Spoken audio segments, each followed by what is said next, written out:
Coroutine versus continuation versus generator. What is the difference between a coroutine and a continuation and a generator?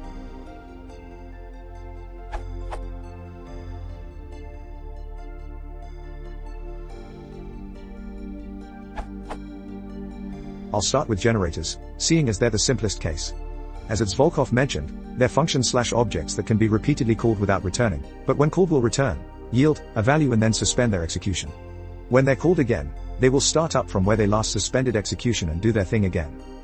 A generator is essentially a cut-down, asymmetric, coroutine. The difference between a coroutine and generator is that a coroutine can accept arguments after it's been initially called, whereas a generator can't. It's a bit difficult to come up with a trivial example of where you'd use coroutines, but here's my best try. Take this made-up Python code as an example.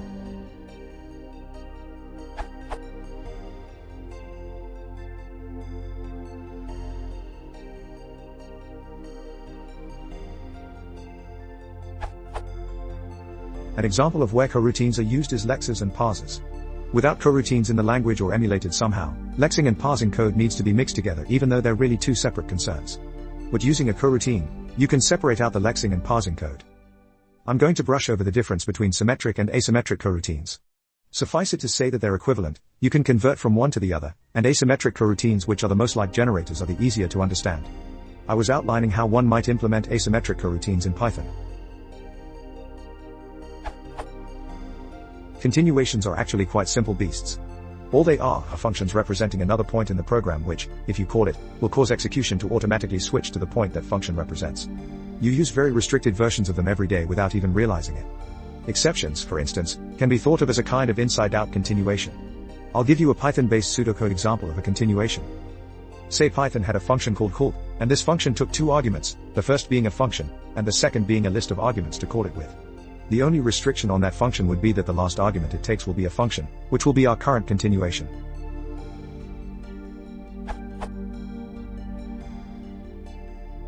What would happen is that call would in turn call foo with the current continuation, cc, that is, a reference to the point in the program at which call was called. When foo calls the current continuation, it's essentially the same as telling call to return with the value you're calling the current continuation with, and when it does that, it rolls back the stack to where the current continuation was created, i.e., when you called call. The result of all of this would be that our hypothetical Python variant would print 42.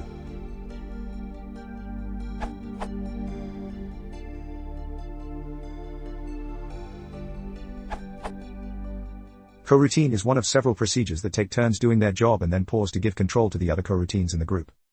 Continuation is a pointer to a function you pass to some procedure, to be executed, continued with, when that procedure is done. Generator, in net, is a language construct that can spit out a value, pause execution of the method and then proceed from the same point when asked for the next value.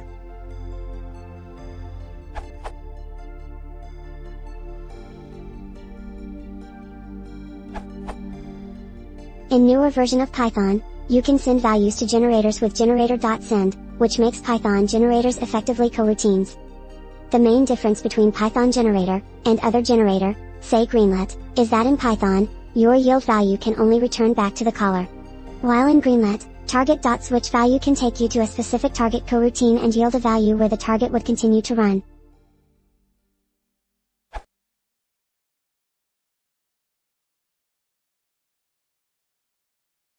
If you want to support the channel, please consider subscribing.